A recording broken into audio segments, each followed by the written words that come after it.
Hola, buenas noches. Mi nombre es Gabriela Tradotti. Yo soy conservadora de museos.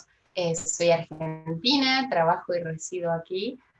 Trabajo en el IMCR desde el año pasado, o sea, desde finales del 2019 y, bueno, y todo este 2020. Estoy a cargo del curso de tráfico ilícito de bienes culturales y para este nuevo año que en breve va a comenzar, pensamos en la posibilidad de poder extender este curso porque, bueno, nos había quedado un poco acotado. Entonces, presentamos lo que sería delitos contra el patrimonio, que continúa con este primer examen y profundizar en ciertas cuestiones que tienen que ver con aquellos actos que se cometen contra los bienes culturales y naturales incluso, y que siempre generan un cierto daño, ¿no? Y una pérdida muy representativa para la comunidad de las que forman parte. Bueno, como les decía, yo soy argentina, resido aquí desde siempre, trabajo en la Escuela Superior de Museología de la ciudad de Rosario, soy conservadora de museos, diplomada en gestión cultural y casi licenciada en museología, porque bueno, me quedaron dos materias que no me he podido recibir por cuestiones de público conocimiento. Desde siempre me dediqué a la conservación del patrimonio y muy especialmente también a investigar ciertos casos que tienen que ver con los delitos patrimoniales y con el tráfico ilícito. Es un tema que me apasiona, que me gusta muchísimo y bueno, ahí vamos, ¿no? A presentar este curso que es introductorio. El hecho de que sea introductorio precisamente mmm, conlleva una serie, digamos, de características, como por ejemplo el tema de la extensión, ¿no? El curso va a ser desarrollado en 3 encuentros de 1 hora, va a ser en la modalidad de grabada, y bueno, lo que se pretende es poder brindarles los contenidos básicos para que en el próximo año puedan acceder a realizar el curso, el de tráfico ilícito 1, o este curso de delitos contra el patrimonio en su versión número 2 sería de tráfico ilícito. Bueno, la modalidad será, como les dije recién, grabada. Yo les he preparado una presentación en PowerPoint que después se las voy a dejar en el Classroom. Vamos a poder pactar un encuentro a la semana para que puedan canalizar algunas dudas que les hayan quedado sobre los temas que se van a ir dando en las siguientes clases.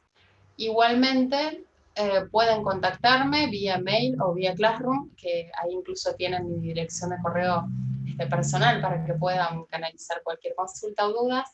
El Classroom es libre y yo pretendo que incluso ustedes puedan cargar y subir el material que consideren necesario también para el aporte, ¿no?, de este curso introductorio, porque en eso del intercambio y de poder conectarnos está precisamente lo que es muy beneficioso para todos, que es poder intercambiar conocimientos entre las distintas ramas sobre las que se puede aplicar bueno, estos contenidos, ¿no?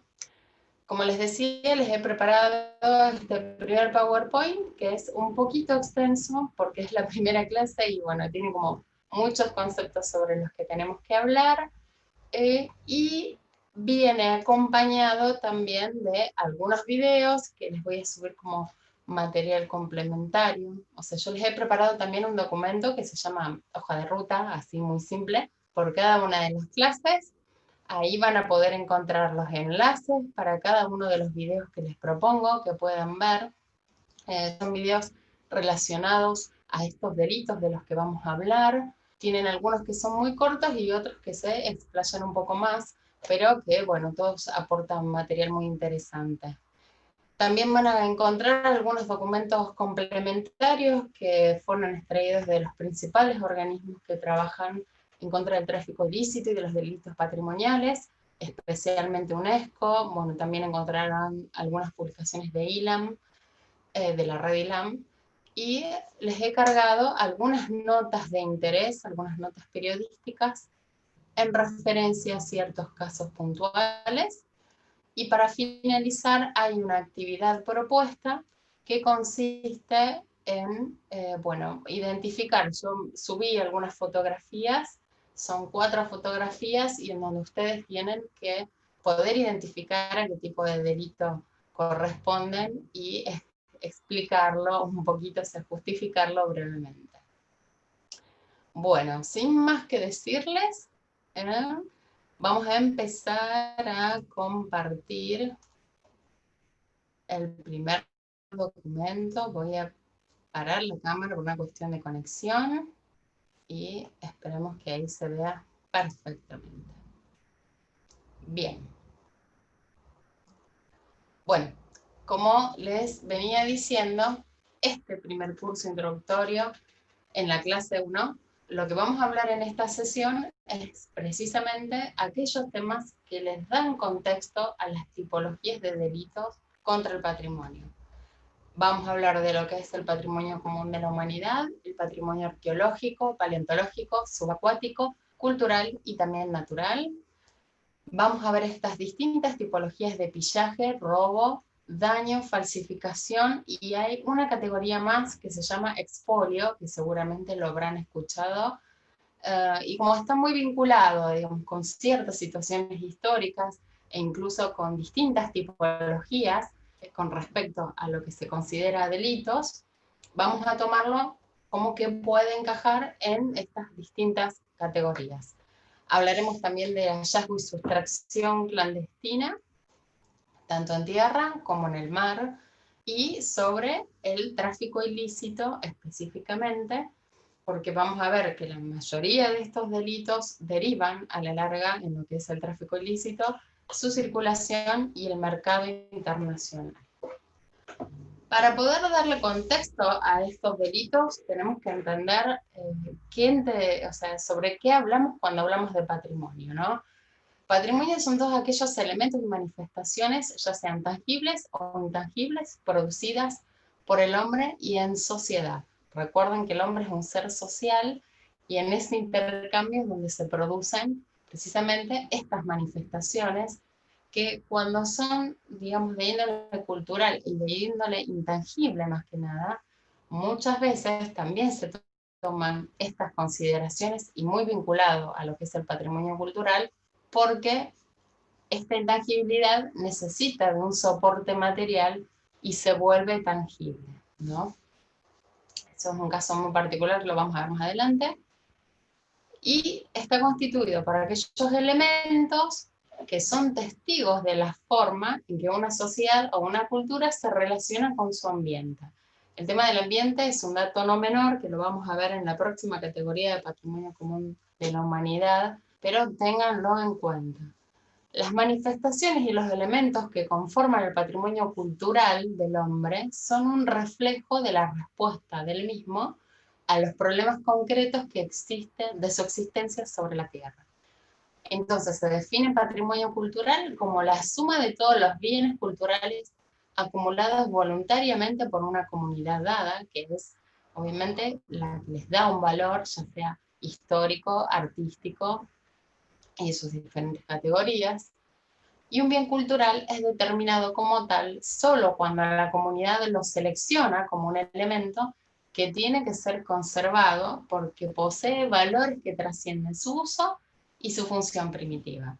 O sea, en el primer curso de tráfico ilícito, o sea, estaba muy vinculada a la idea de estos bienes culturales y los bienes también patrimoniales, muy vinculadas a las ideas de la museología y a los museos como estos repositorios culturales y también naturales, como contenedores de la memoria de la humanidad, ¿no? ¿Por qué hago hincapié en esto? Porque, bueno, precisamente un objeto, o sea, dentro del museo, todos aquellos objetos que tienen cierto valor, con una cierta trascendencia, adquieren precisamente la categoría de objeto museológico. Y esto representa, o sea, lo que significa es que pierde básicamente su función primitiva de uso, ¿no? Dependiendo de la evolución histórica del concepto de patrimonio, porque, bueno, tiene que ver la idea de patrimonio con aquello que a uno le pertenece, ¿no? Y no solamente puede ser cultural y natural, y también cultural y natural, sino que ya Luego podemos hablar también de otros bienes patrimoniales que tienen que ver con situaciones económicas. Pero para el, digamos, caso que nos convoca en esta oportunidad, vamos a tomar esta clasificación que es bastante actual sobre patrimonio, que lo distingue entre lo que es cultural, cultural natural y natural. Para el patrimonio cultural vamos a encontrar esta rama, ¿no? Que es tangible o intangible. Y dentro de los bienes patrimoniales culturales tangibles vamos a encontrar la categoría de bienes muebles o bienes inmuebles.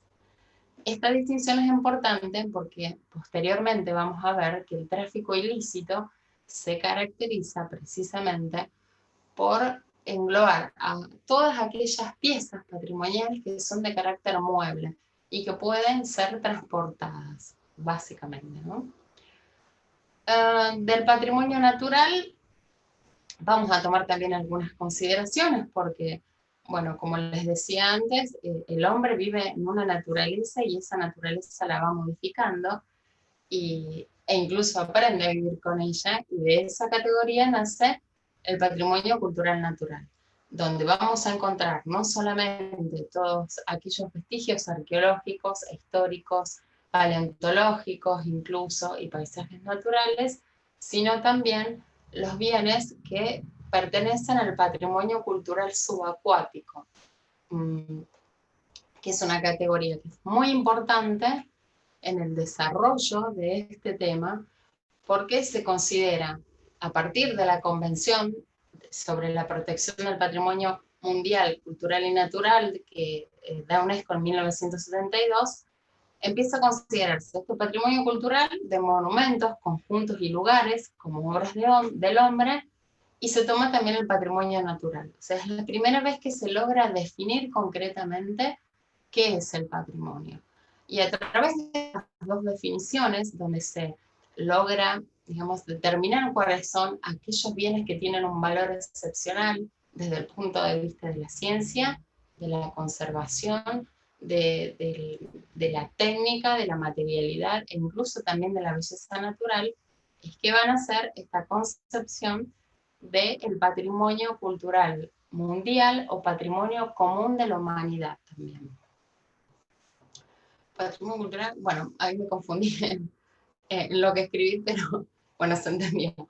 La idea del patrimonio cultural de la humanidad, precisamente, o común de la humanidad, o para la humanidad, puede estar en esos varios términos, concentra piezas y espacios también que tienen que ver con los bienes culturales y un lugar específico, excepcional, de un gran valor para la humanidad, ya sea por su memoria, por su identidad o por su herencia para las generaciones futuras. La obtención de este título va a depender de distintas postulaciones que hacen los estados. Cada estado puede postular de su propio país la cantidad de sitios que considere necesarios, ¿no? Para ser declarados precisamente Patrimonio de la Humanidad. Estas revisiones, o sea, estas propuestas, mejor dicho, son revisadas por un comité que, bueno, tiene plena regencia sobre lo que es la materia patrimonial, pero supone el hecho de ser Patrimonio de la Humanidad una serie de deberes, de compromisos y de obligaciones que tienen que ser respetados por los estados para poder permanecer en esa lista de patrimonio que se revé todos los años. O sea, todos los años ustedes van a encontrar que hay nuevos espacios que son declarados Patrimonio Común de la Humanidad, que tienen vinculación estrecha, muy estrecha con las comunidades, también donde se crean, donde nacen, y desde ahí vamos a poder hablar de por qué es importante el resguardo del patrimonio y de sus bienes culturales.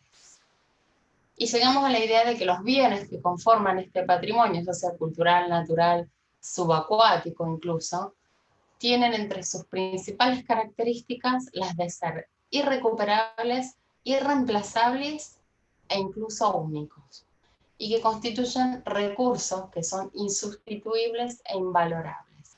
y que todo acto que atente contra el patrimonio o todo delito que se cometa contra el patrimonio es una falta mayor, porque al destruirlo se está borrando no solamente la memoria de una nación, sino también la memoria de una comunidad, ¿no? De una cultura, del paso del hombre por esta historia de la humanidad. Por eso es tan importante la salvaguarda, y aparte, y no solo la salvaguarda, sino que también cada uno de los estados pueda reconocer cuáles son sus bienes culturales y sus bienes patrimoniales únicos en la nación. Dependiendo de los países,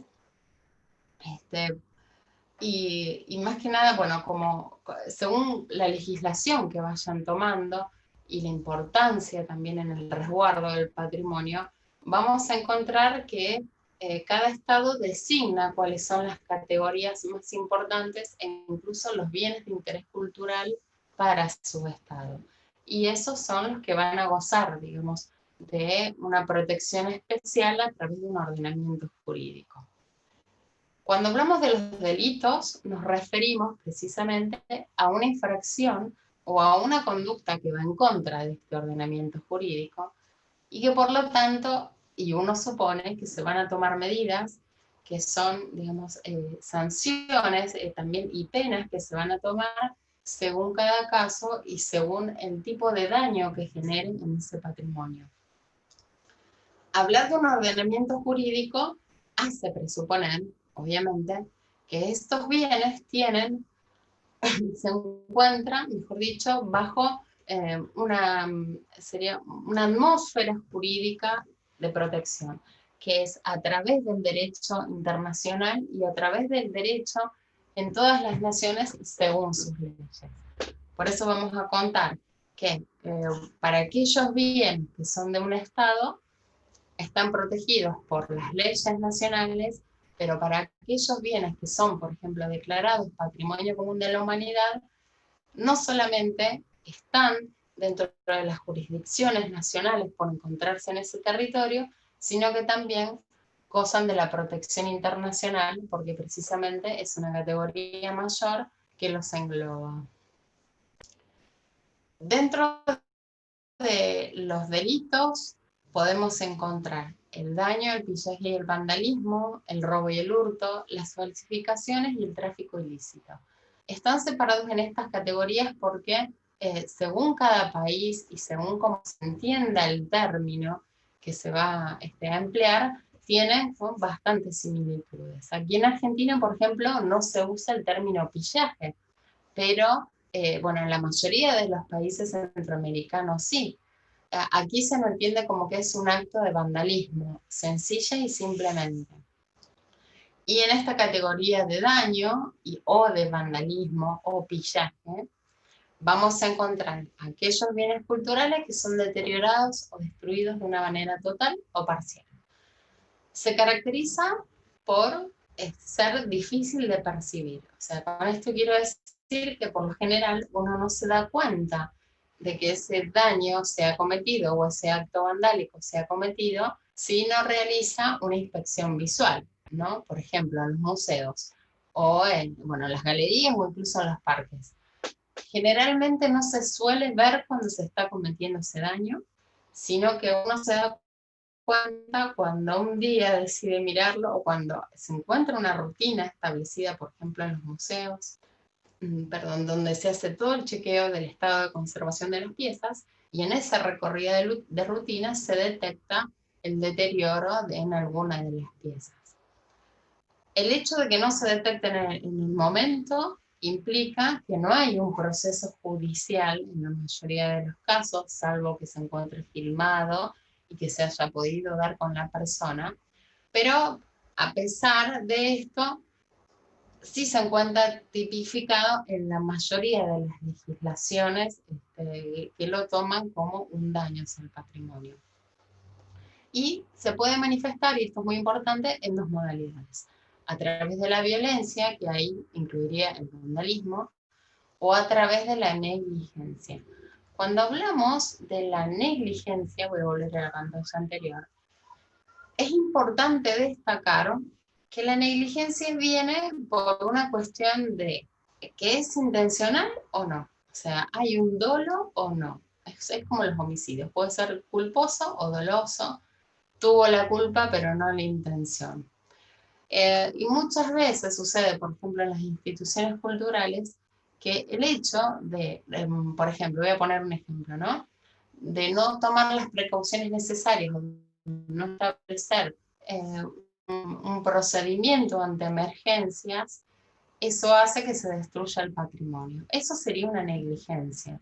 Como también es un acto de negligencia alguien que, por ejemplo, restaura una pieza, ya sea patrimonial o un bien cultural incluso, porque muchas veces no son de los estados, pero sí están reconocidos como bienes de interés cultural.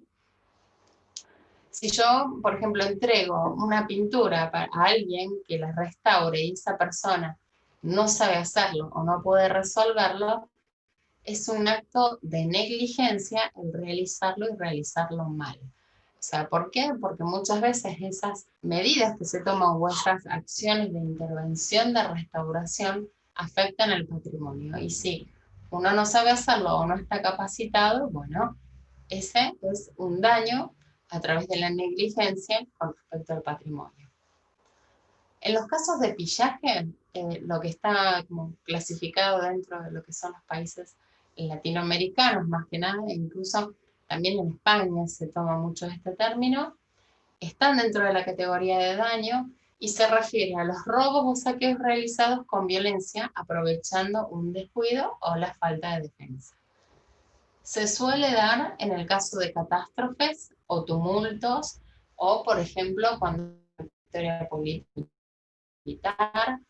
Eh, con esto quiero decir, por ejemplo, aquí en Argentina es muy común ante estos tumultos que se producen por victorias políticas, más que militares obviamente, pero en políticas aquí hay una brecha como en la mayoría de los países como muy marcada.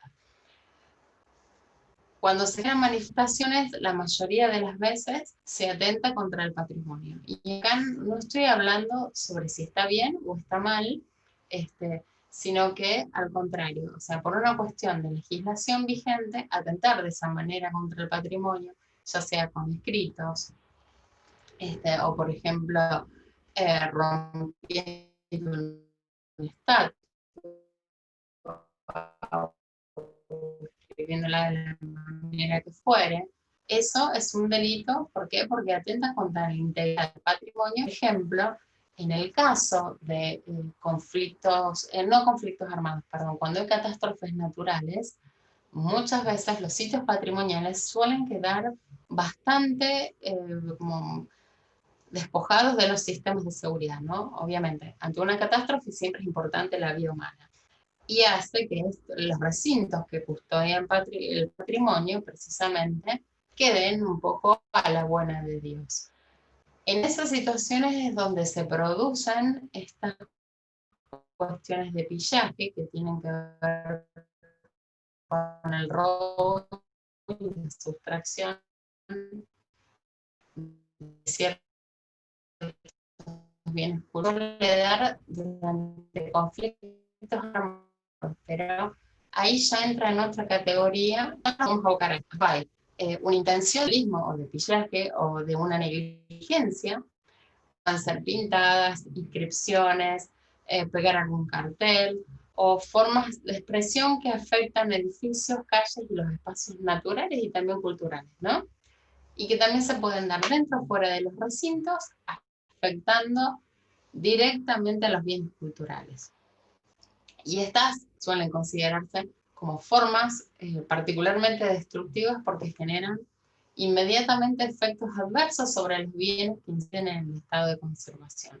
Yo aquí puse dos fotos de un caso que es muy reciente, que es un museo, me parece que es en Alemania, un visitante con la clara intención de dañar los bienes que se resguardan en ese museo, roció una sustancia que es aceitosa sobre unos 70 bienes. Bueno, eso fue detectado posteriormente y no en el momento que se produjo, y genera precisamente un daño que hasta el momento no se sabe si es irreversible o no, porque bueno, es como que recién ahora se están empezando a hacer los estudios sobre este acontecimiento. Cuando hablamos de robo, hurto y expolio, nos estamos refiriendo, o sea, y si bien lo dijimos antes, o sea, yo nombré varias veces la palabra robo en lo que es daño, pero bueno, se considera que es la sustracción de un bien con una clara intención que es premeditada de concretarlo. Generalmente, el robo evidencia que hay un sistema de seguridad que no es el correcto y en donde no se han tomado los recaudos necesarios para poder prevenirlo en la mayoría de las veces, y hay veces que están todos los recaudos e igualmente se cometen estas situaciones de robo. Expone la ausencia de protección que garantiza la seguridad de los objetos en la mayoría de los casos y puede concretarse en espacios públicos también a la vista de todos.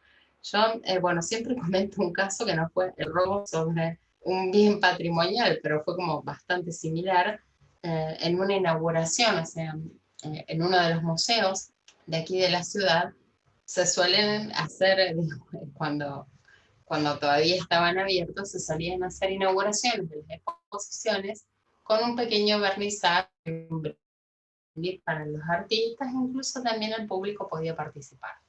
En una de esas inauguraciones se proyectó también un video porque hubo una charla previa y se dejaron los equipos, digamos, tanto de proyector como los equipos de audio a la vista de todo el mundo e incluso también la computadora. Se dejó de esa manera porque era una práctica habitual, o sea, nadie iba a pensar de que eso iba a desaparecer.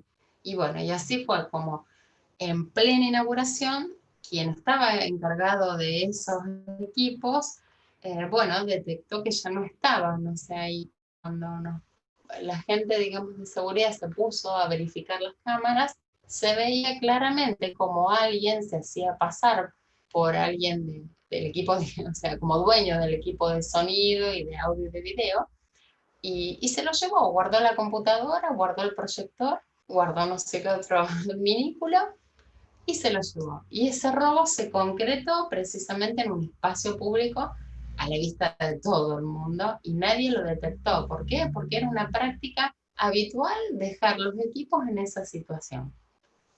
Obviamente es algo que ya no se hace y se toman todos los recaudos, pero para el caso, bueno, viene bien graficarlo. La diferencia que hay entre robo y hurto es precisamente la ausencia o no de un acto violento. Aquí, por ejemplo, en este museo italiano, que les puse el enlace para que puedan ver el video de este robo, esto no es un robo, es un hurto. ¿Por qué? Porque no se genera ninguna situación de violencia. O sea, esta persona directamente llega al museo y se lleva el cuadro, como la mayoría de las ocasiones que sucede aquí, ¿no? Aquí, digo, y en el resto del mundo. Y cuando hablamos de expolio dentro de esta categoría de robo y de hurto, yo aquí le puse categorías múltiples para que ustedes vean todas las distintas acepciones que va tomando este término según cada categoría. El robo también es el delito que tradicionalmente se ha identificado con el expolio. Recuerden el viejo expolio del arte de la Segunda Guerra Mundial e incluso anterior, el expolio napoleónico, o incluso anterior con el expolio romano. Pensémoslo desde ahí. Es una acción que pone en peligro de pérdida al bien que ha sido apropiado ilícitamente y que incluso puede poner en peligro su integridad física. Además, el bien se desubica y se sustrae su valor cultural a la sociedad, más allá digamos, de que exista un legítimo propietario, resultando la función social que cumplía en el ámbito geográfico en el que se encontraba localizado originalmente. Por ello, se puede deducir que el robo de los bienes culturales es un delito ilícito penal identificable con el expolio del patrimonio cultural. Ahora vamos a ver qué significan todas estas palabras. Entramos en la categoría de falsificación. Muchas veces cuando nos preguntan por qué la falsificación está considerada dentro de lo que es no solamente los delitos contra el patrimonio, sino también el tráfico ilícito de los bienes culturales. Y resulta que el hecho de falsificar atenta contra tres principios. Uno es el derecho de autor, ¿no? porque bueno, esto tiene relación también con la propiedad intelectual de las cosas que producen, ya sea como por ejemplo una obra literaria, canciones, poemas, pinturas, esculturas y cualquier otra creación, ya sea artística o literaria también de la humanidad. Está el delito también de la usurpación de la identidad dentro de esa falsificación, porque se va a tomar el nombre de otra persona y se actúa usurpando esa identidad. Se considera incluso que hay piezas que están firmadas falsamente y esto, bueno, precisamente incurre en ese delito de usurpación.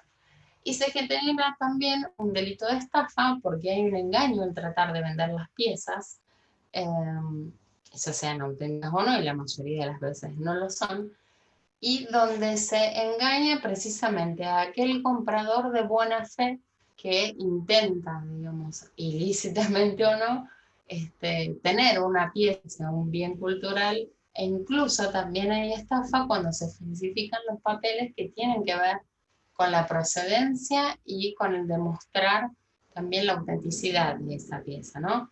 Hasta incluso los papeles que necesitan los bienes culturales y los bienes patrimoniales en general, cuando van a ser exportados, por ejemplo, para una exposición o por el motivo que fuere, incluso también para investigaciones y demás, necesitan un formulario especial desde hace unos años, que esto lo impone el convenio UNIDROIT, que es un certificado para la exportación de bienes culturales establecido por OMA, que es la Organización Mundial de las Aduanas. Ese certificado también puede falsificarse y entonces ahí se estaría incurriendo en el delito de estafa, ¿no? Aquí, bueno, vemos algunas imágenes de Carabinieri y también de personal de Interpol, e incluso realizando algunas pruebas para determinar la autenticidad de una pieza. Hay elementos que se van a considerar para determinar precisamente o acercarse lo más posible a la verdadera, digamos, al verdadero origen de las piezas culturales, ¿no?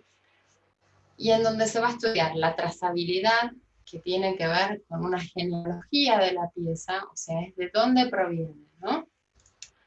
La genealogía de las obras es importante conocerlas, ¿por qué? Porque muchas veces han llegado, por ejemplo, bienes culturales que luego se han vendido y han entrado en el comercio de obras, o sea, a través de los anticuarios, y no se puede demostrar que su propietario anterior haya sido, digamos, legal. O sea, muchas veces, y luego de la Segunda Guerra, esto pasaba con mucha frecuencia, y hasta el día de hoy incluso hay piezas que siguen sin poder determinarse esa trazabilidad, que pasaban por aduana, o sea, venían de Europa, que había sido expoliada y robada, pasaban por aduana, aquí en Argentina, voy a poner el caso de Argentina, y se vendían a coleccionistas y esos coleccionistas las donaban a museos o las prestaban a otras instituciones culturales.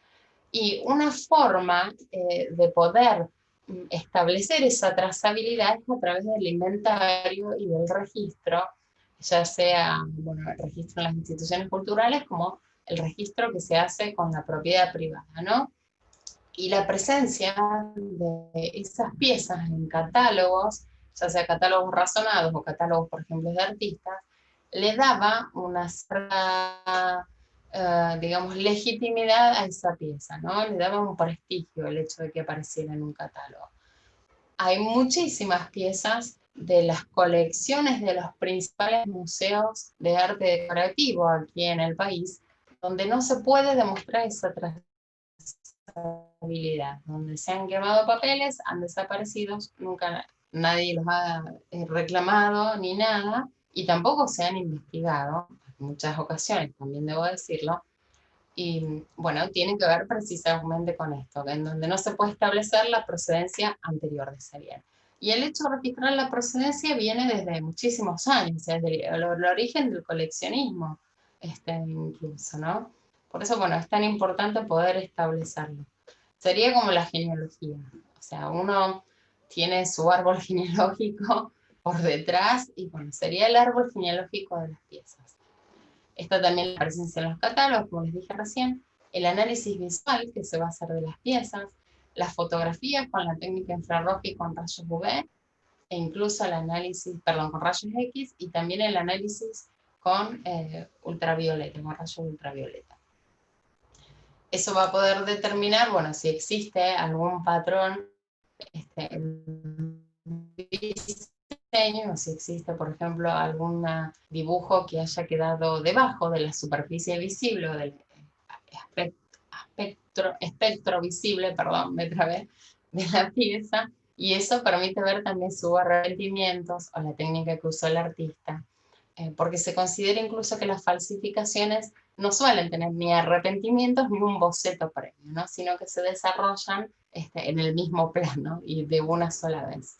También se van a analizar los materiales a través de la espectroscopía de fluorescencia, donde va a determinar la cantidad, por ejemplo, esto se usa mucho en los pigmentos, para poder determinar el grado de pureza de ese pigmento y poder cotejarlo también con otras pinturas y otros análisis que se han hecho sobre un mismo artista, ¿no? La microscopía se usa también con la misma finalidad.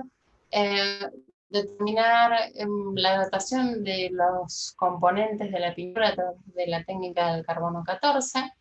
Hablo de pinturas en general, pero me refiero también a la mayoría de los materiales. Y también se utiliza como técnica para poder autenticar la dendrocronología, que tiene que ver con la edad que tienen las piezas que son de madera a través de contar los anillos de crecimiento, ¿no? Básicamente. Sucede muchas veces que las piezas arqueológicas de los yacimientos latinoamericanos principalmente, hay una dificultad muy grande en poder reconocerlas, porque aquellas personas que cometen el delito de falsificación están como muy bien entrenados y son realmente especialistas en lo que hacen, y suele suceder que toman, por ejemplo, para hacer la datación a través del carbono 14, cuando se hace esa datación, no es 100% segura por una cuestión de que se usan o tierras o elementos o incluso pedazos de estatuillas que son originales de una época y que han sido destrozados, que se encuentran dañados y que después se van a montar entre unas piezas con otras, ¿no? Entonces, incluso pasa con las pruebas de termoluminiscencia, que no resultan fiables porque los falsificadores van a combinar estos trozos verdaderos con los que son falsos, y en esa recreación es donde se encuentran piezas que sí corresponden a un periodo histórico y otras que no. Entonces, bueno, por eso es tan difícil determinar en las piezas arqueológicas, principalmente, la edad y la originalidad que tengan, ¿no? Aquí, por ejemplo, tenemos dos ejemplos. Una que es una pieza colombiana falsificada en el siglo XIX, que está hoy en día en el Museo de América, y una escultura precolombina falsa que fue subastada en París en el 2011 casi por 3 millones de euros, un número. Les voy a cargar un video que se llama El falsificador español, precisamente, y que tienen que ver con esto de poder demostrar sobre una obra que es de procedencia, una pieza, perdón, arqueológica que es de procedencia griega. No recuerdo si era griega o romana, pero bueno, está en esa época. No, me parece que era griega. Bueno, se hace todo este estudio, o sea, se van mostrando todos los estudios para poder determinar si la pieza es auténtica o no, y a través de eso incluso también se la va a llevar a un museo, que aquí tiene que ver con esto de que la pieza figure en los catálogos para darle una certificación original. Y a partir de eso, bueno, quien comenta este video, que es de Deutsche Welle, que es este grupo, digamos, alemán que hace documentales fantásticas sobre cuestiones artísticas, ahí van a ver todas estas cuestiones de cómo una pieza pierde completamente el valor cuando resulta ser falsificada, o cómo es el mercado también para el ingreso en el circuito, digamos, de los museos también para poder legitimarla. Nos vamos ahora a lo que sería lo que se considera, mejor dicho, o lo que mejor define el expolio, ¿no? Que está muy relacionado con la deslocalización y la desamortización del patrimonio. Los botines de guerra, rapiñas, destrucciones, despojos o expolios del patrimonio que se producen en estas situaciones son causantes de la pérdida de la riqueza cultural de un país. O sea, arrasan con todo. Este tipo de expolio conduce a otro tipo de pérdida que es generada por el mercado negro de los bienes culturales y el tráfico ilícito. Cuando me refiero a la arrasan con todo es porque precisamente va a pasar, como lo vamos a ver un poquito más adelante, en la época, durante la Segunda Guerra Mundial con el nazismo, ahí se produjo un real caso de expolio, porque hay una deslocalización de las piezas y hay una desamortización del patrimonio que es muy importante. Y el arrasan con todo tiene que ver con que no solamente se intentó eliminar a la mayoría de la población judía o casi su totalidad, sino que también se buscó prácticamente desterrarlos, ¿no?, del planeta. Y con esto quiero decir que se intentó borrar también su identidad y su cultura y su valor como sociedad de la historia de la humanidad. La deslocalización tiene que ver con esto, ¿no? Es muy característico del expolio, del patrimonio cultural, y significa que el sustraer un bien de su lugar originario puede hacer que pierda parte del valor cultural. Por ejemplo, la disgregación de una colección unitaria de objetos de arte o un archivo, o la dispersión de los restos arqueológicos sustraídos de su yacimiento que pierden el valor estratigráfico. En el caso, por ejemplo, de una disgregación de una colección, durante la Segunda Guerra Mundial se dieron millones de casos. Uno de los más importantes es el caso Rothschild, que era una familia judía que en su momento llegó a tener 40 castillos diseminados por toda Europa. Imagínense el patrimonio que tenía esa familia. Y que, bueno, sus bienes culturales son completamente robados y despojados y expoliados, e incluso también repartidos, ¿no? Y ahí, en ese desmembramiento de esa colección, que se toma como una unidad aparte, porque todas las piezas tenían como, digamos, como un inventario y estaban marcadas por su propietario, que era el señor, bueno, no me acuerdo del nombre del, pero era una familia muy importante y de muchos integrantes. Bueno, aquí se va a dar precisamente esta deslocalización de los bienes, ¿no? Bueno, aquí tienen algunas fotografías de delitos que se han cometido en la situación de expolio y ante situaciones también de conflictos armados. Y la desamortización del patrimonio está motivado por la numerosa pérdida de elementos artísticos, arquitectónicos y sobre todo de bienes muebles. Pasa, por ejemplo, un ejemplo de desamortización cuando se produce el ataque a una iglesia, ¿no? Y esa iglesia queda en ruinas o ese castillo queda en ruinas y empieza a ser desmantelado, ¿no? Esa situación de poder desmantelarlo va a generar que precisamente haya fragmentos que después pueden ponerse a la venta, o sea, en el mismo lote o en diferentes lotes. Por ejemplo, se venden los vitrales, se venden las rejas, se venden los bienes culturales que poseía dentro, como decoraciones incluso. Y eso genera que se vaya dispersando el patrimonio cultural entre distintas, o sea, dentro de la misma nación o a nivel internacional, y que en muchas ocasiones provoca una pérdida definitiva de este conjunto patrimonial. Entonces, llegamos a la conclusión de que el expolio referido al patrimonio cultural toma determinadas acepciones que caracterizan su naturaleza.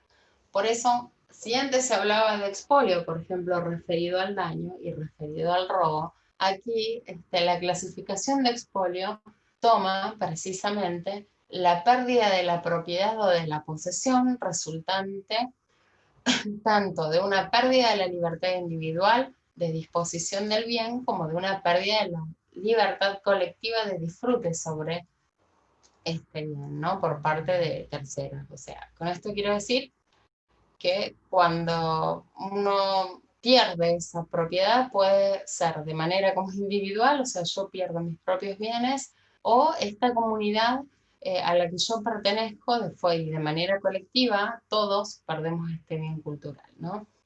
Hay una desnaturalización del bien, como ya dijimos, hay una ruptura de su integridad de modo voluntario e ilícito, mejor dicho, pudiendo no realizarse con un acto de violencia, y se produce una deslocalización del bien del lugar original que ocupa.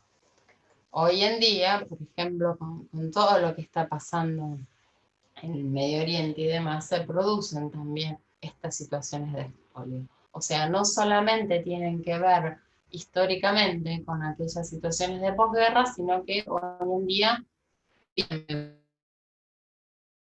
estas situaciones, ¿no? Y que hasta en un punto serían peor o están como mejor documentadas, ¿no? Por toda esta revolución tecnológica que he sufrido, imaginada en los últimos años. Vamos al otro tema que se refiere al hallazgo y a la sustracción clandestina, que se da, como les dije antes, tanto en tierra como en el mar. Una excavación clandestina es un delito que se registra en los países que cuentan con sitios paleontológicos, arqueológicos e incluso que tienen yacimientos, o mejor dicho, no yacimientos, sí, puede ser también yacimientos geológicos también, y campos del cielo. Los campos del cielo son aquellos lugares, aquellos sitios donde ha caído un meteorito, pero por la forma en la que ha caído, así como muy perpendicular, genera un estallido en su impacto y hay una diseminación de meteoritos por todo el área que, bueno, precisamente por el valor que tienen los meteoritos, son susceptibles de ser robados.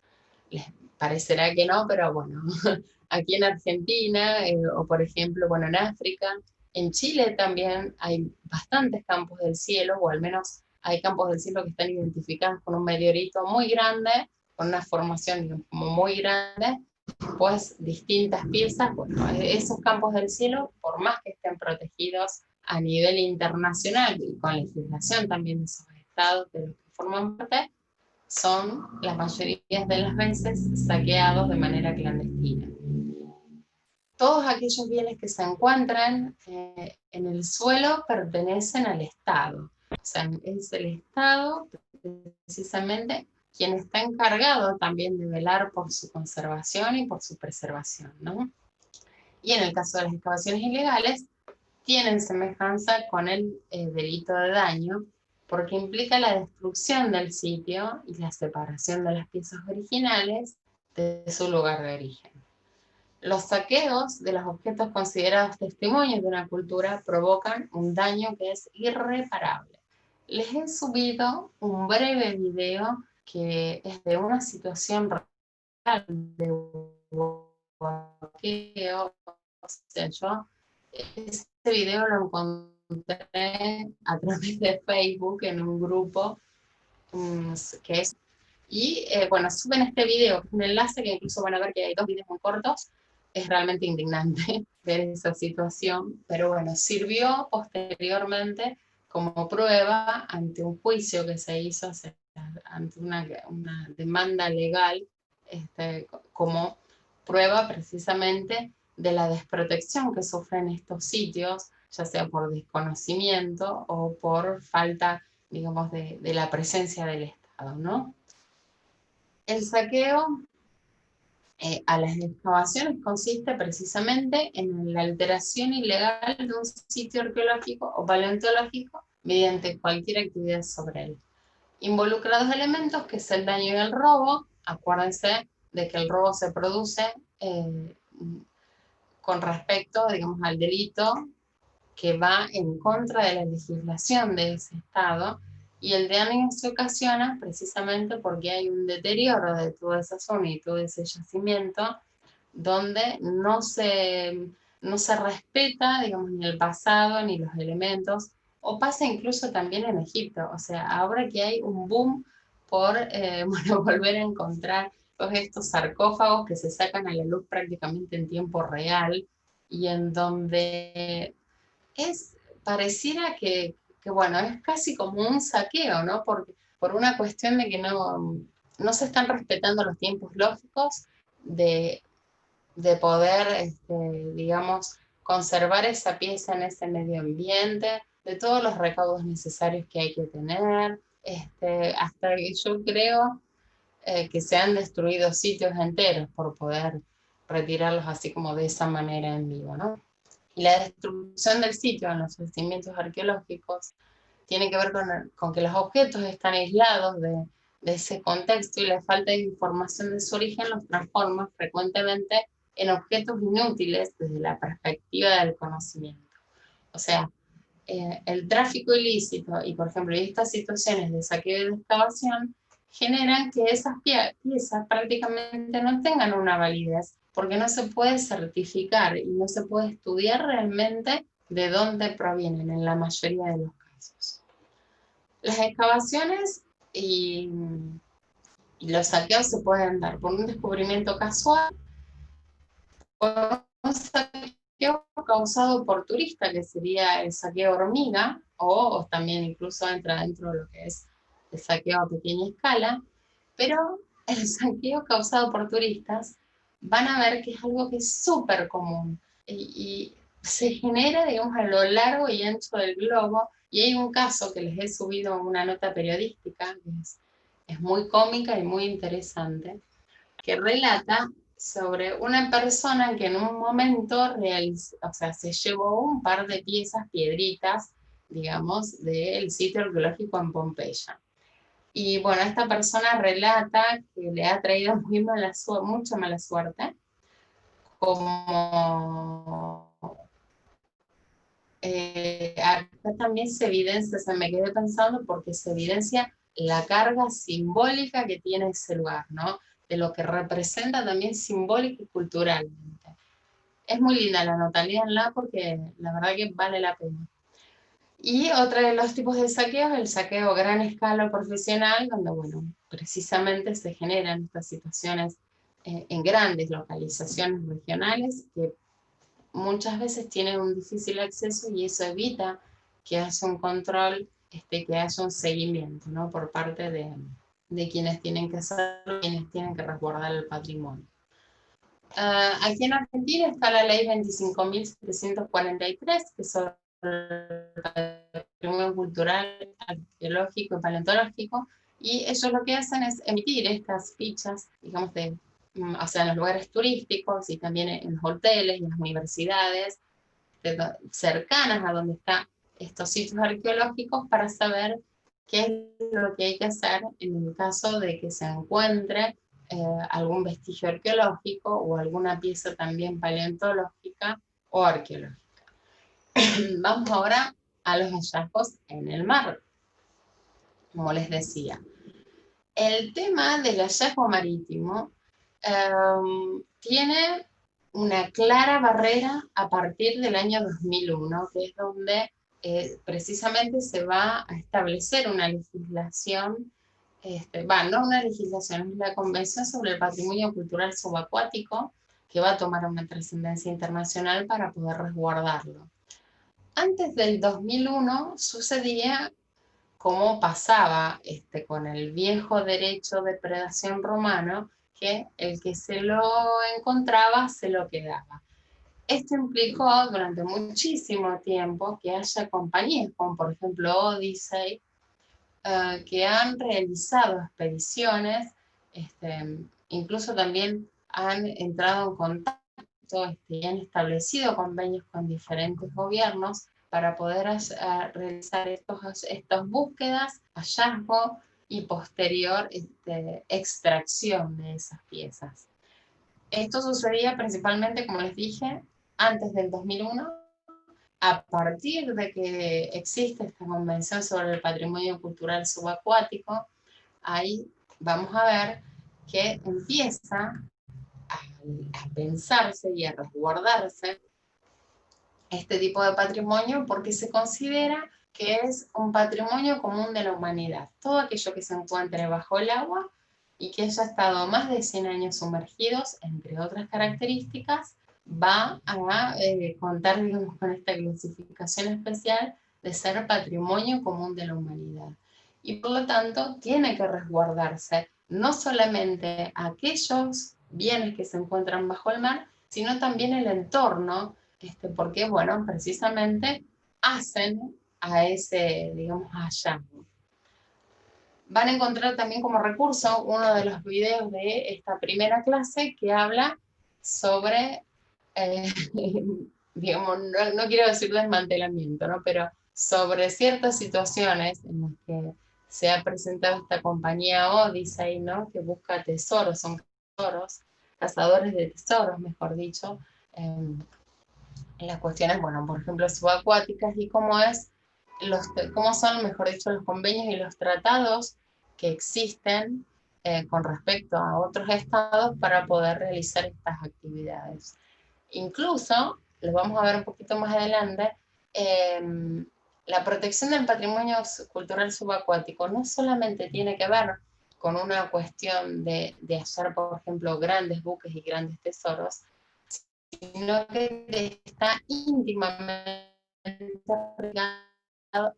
ligado a la arqueología subacuática. El paso del hombre, no solamente por naufragios, sino que también han sucedido, por ejemplo, como en Port Royal, que ha habido un gran tsunami, o, por ejemplo, mejor dicho, un terremoto seguido de un tsunami, y esa ciudad que se consideraba como muy a principios del siglo pasado, como, o más incluso, el centro de la piratería en todo lo que era América Latina y Centroamérica, quedó va debajo del agua, pero quedó como un yacimiento arqueológico, ¿no? Y es un momento submarino prácticamente. Entonces, por eso cuenta con este reconocimiento y con este cuidado especial, y donde se considera también que a través de esta convención del 2001, todos aquellos pecios que se sitúan en el agua, ya sean continentales o no, cuentan con la protección especial y con la salvaguarda in situ, principalmente. Se han logrado también establecer normas que están destinadas a regular las obligaciones que tienen las empresas de buceo. Esto también es importante decírselos, porque tienen que cumplir con ciertos requisitos, o sea, desde registrarse para poder realizar buceo en las zonas donde se encuentran estos pecios, y también se les prohíbe retirar cualquier tipo. El término de pecio se utiliza para todas aquellas piezas que se encuentran en los fondos oceánicos, o incluso también bueno, dentro de las plataformas continentales, que han estado sumergidas por más de 100 años, como les dije anteriormente. O sea, vamos a ver más adelante que tienen como varias clasificaciones, o sea, varias características que lo hacen patrimonio común de la humanidad, porque incluso no solamente nos referimos a todos aquellos naufragios, sino que también hay un patrimonio natural que tiene que ver con el entorno, y que debe ser protegido, ¿no? Obviamente. Bueno, ahí tomo un poco de agua. Y entramos así en el último tema, que es un pantallazo general sobre el tráfico ilícito de bienes culturales específicamente. Y lo tomamos, ¿por qué? Porque todos estos delitos que se cometen contra el patrimonio, de robo, de sustracciones, de pillaje, de falsificaciones, cuando entran en el comercio, o sea, cuando se busca una finalidad comercial, y empiezan a ser importados y exportados ilegalmente, entonces contravienen a la legislación presente, digamos, de ese estado o incluso internacional, causan un daño irreparable a la memoria y el legado de un país, y se considera que se refiere como delitos de tráfico ilícito de bienes culturales cuando entran en esta circulación internacional a través, y no solamente es circulación internacional, sino que es transnacional, o sea, entre los diferentes estados, donde muchas veces hay países que son de paso, como por ejemplo ha sido Argentina, que lo vamos a hablar un poquito más adelante, y hay otros que no, o sea, hay estados que son fuente, como la mayoría de los países centroamericanos, el continente, por ejemplo, africano también, bueno, aquellos que tienen culturas así como muy históricas y hasta milenarias, y que se consideran que sus yacimientos son fuente de, como de materia prima para cometer estos actos ilícitos y después venderlos a aquellos coleccionistas que bueno, precisamente las culturas latinoamericanas o incluso africanas le resultan exóticas, ¿no?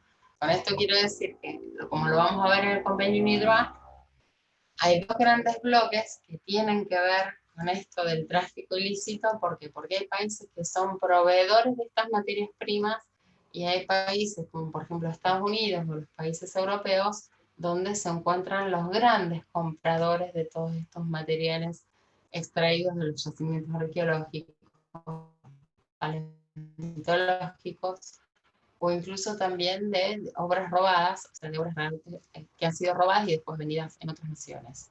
Las organizaciones criminales, o sean nacionales o internacionales, están amparadas en esta situación de globalización.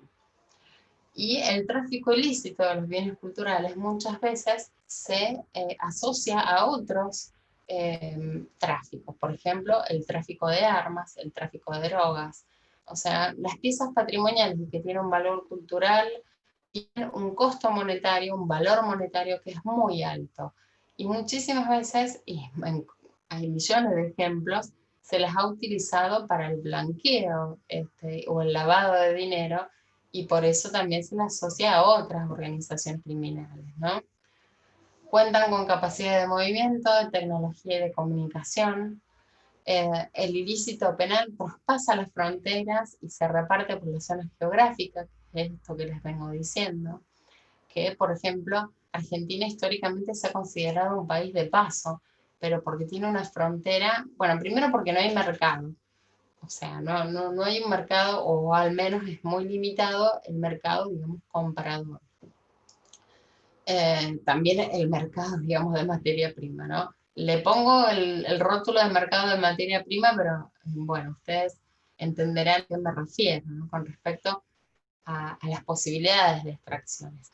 Aquí, por ejemplo, es más importante o tiene mayor circulación los bienes que son paleontológicos y campos del cielo que aquellos que son bienes de carácter antropológico, ¿no?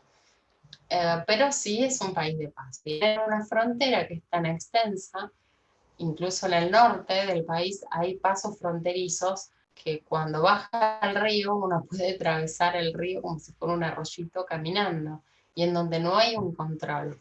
Entonces, bueno, por eso se dan estas situaciones de paso fácil y aparte, bueno, también de la legislación y de los controles en la aduana, hay múltiples factores. Lo que quiero decir también es que quienes cometen estas organizaciones criminales que cometen estos ilícitos van a desarrollar ciertas estrategias de mercado también, de cooperación y de compartir también estructuras operativas, ¿no?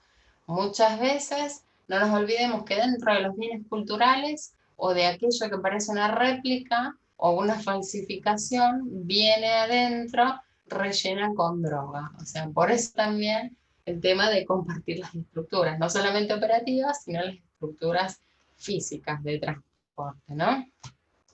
Y cuentan con muchos recursos de logística, económicos, para llevar a cabo también todos estos negocios con una amplia red de marchands, de casas de subastas, de ladrones incluso también que son los proveedores.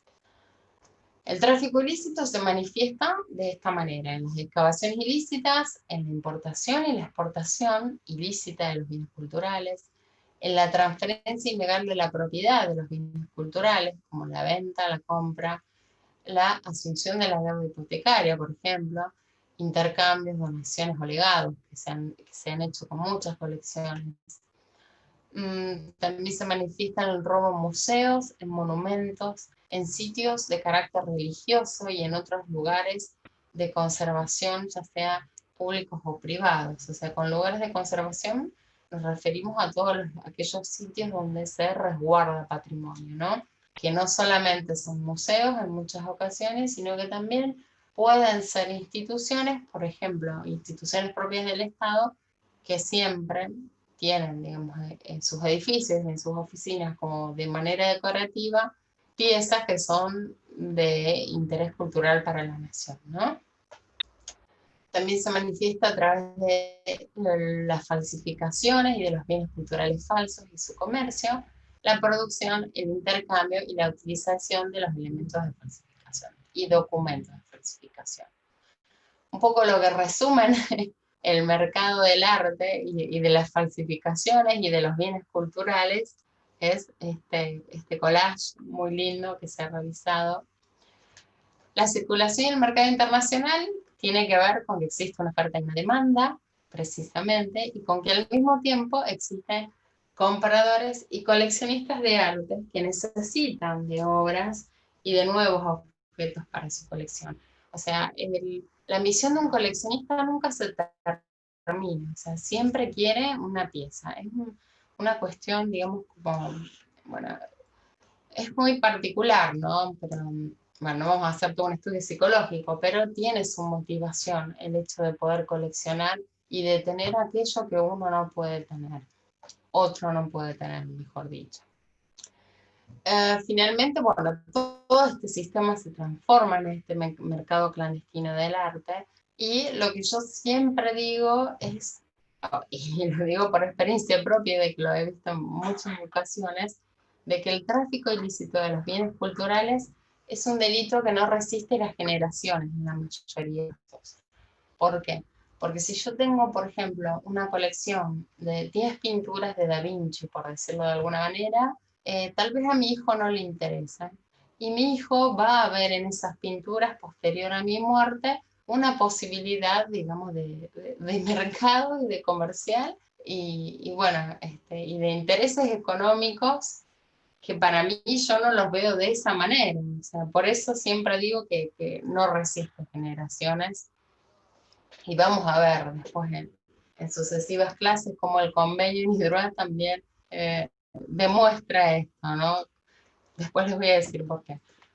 Finalizamos entonces con los eslabones del tráfico, que son estos actores que aparecen en ciertas circunstancias en esta cadena de comercialización que se va a dar una vez que se tiene esa materia prima, ese bien para poder comercializar y que implica a los anticuarios muchas veces, que son simplemente comerciantes en la mayoría de los casos y ellos por lo general no se preocupan sobre la procedencia que pueda llegar a tener un bien cultural. Hoy en día está como un poco más regulado y tienen mayor conciencia sobre aquello que venden, pero en ciertas situaciones no, ¿no? Ocasionalmente exigen algún recibo que demuestre la procedencia legal de las piezas. Otro actor implicado son los marchands de artes y las casas de subasta.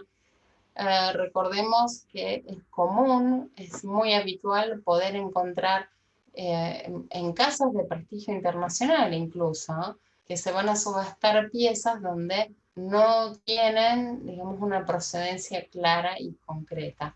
Y es ahí donde los diferentes estados pueden estar, si están atentos, realizar las reclamaciones y demostrando su legítima propiedad y que esas piezas han sido robadas y expoliadas en una situación muy particular, ahí es donde se puede aplicar el convenio precisamente que obliga a la restitución en el caso de las piezas robadas o exportadas y comercializadas ilícitamente. Los marchands generalmente, y si bien hay un código de ética que lo establece el ICOM, no quieren ensuciarse en la mayoría de los casos. O sea, ellos funcionan como intermediarios, pero si pueden detectar y pueden determinar que la pieza es de procedencia ilícita, la mayoría de las veces la dejan pasar, ¿no? Porque obviamente eso atenta contra su reputación y luego les sería como muy difícil de poder vender las piezas. Y como tercer actor está el traficante, que la figura del traficante que comercializa estas piezas las adquiere ilegalmente o tienen incluso un origen que es dudoso.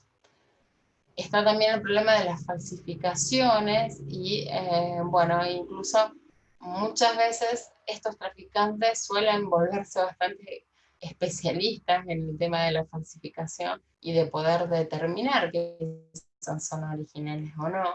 E incluso hay ciertos organismos, digamos, como por ejemplo Interpol, que ha en ocasiones recurrido a falsificadores que son muy conocidos para que puedan determinar el grado de originalidad o no, por ejemplo, de una pieza.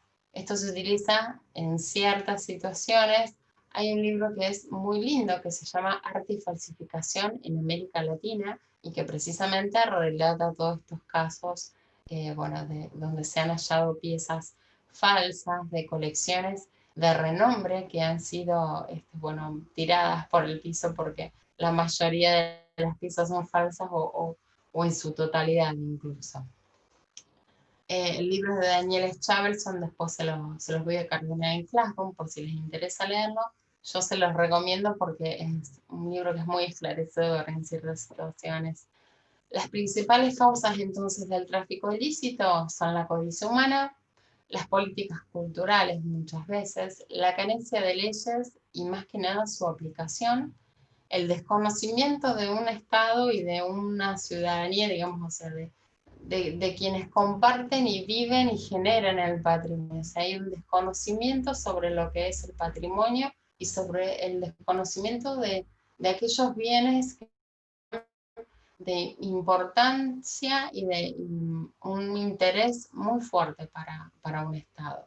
De ahí que se vincula a la falta de interés, ¿no? Y que vuelve a cerrar el círculo en la codicia humana. ¿Cuándo se recuperan las piezas? Bueno, cuando al traficante o al comerciante de arte se le complica precisamente hacerla ingresar en el circuito internacional del tráfico ilícito de bienes culturales. ¿Por qué? Porque la pieza o el robo ha tenido una trascendencia muy importante, entonces se ve obligado o un poco a abandonarla, que por lo general lo hace en la vía pública o aparece en otro sitio, o incluso muchas veces envía la pieza de manera anónima y es ahí donde se recupera, o a través de la búsqueda y el rastreo, que lo hacen las agencias que están bueno, encargadas precisamente de investigación de estos casos a través de la policía, mejor dicho. Y los objetos que más cuesta recuperar son aquellos que provienen de las excavaciones. ¿Por qué? Porque muchas veces carecen de un inventario, carecen de un registro, de una fotografía, y porque también existen millones de piezas que son similares. Entonces eso, bueno, precisamente complica el poder determinar cuándo una pieza es o no original y proviene o no de una fuente, digamos, lícita, por así decirlo. Bien, bueno, en esta primera clase, por ahora hemos terminado. A ver, ahí estamos. Bueno, como les dije anteriormente y al principio de la clase, por cualquier cosa pueden comunicarse conmigo a mi dirección de mail o escribirlo en el Classroom. Espero que esta clase haya sido lo más clara posible. Ha sido muy extensa, el resto son un poco más acotadas, pero bueno, no significa que por eso vayan a ser más cortas, al contrario. Yo suelo ir y venir en el tiempo e irme echando diferentes situaciones y diferentes ejemplos para que podamos entender sobre qué nos referimos cuando hablamos de los delitos contra el patrimonio. Y quiero destacar que, bueno, que en este año, en el 2020, que ha sido tan particular, hay dos hechos muy importantes para todos aquellos que nos dedicamos no quiero decir al tráfico ilícito y a los delitos, porque nos dedicamos a investigarlos y a estudiarlos, ¿no?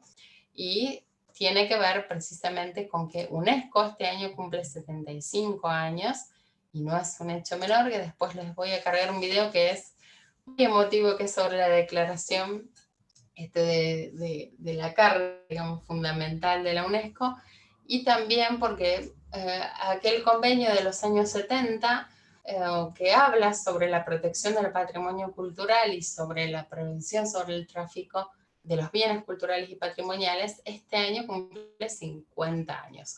Así que estamos en ese margen. Vamos a ver sobre ya la última clase las diferentes, digamos, campañas que está haciendo UNESCO, incluso también con Interpol, para poder, bueno, publicarlo y publicitarlo.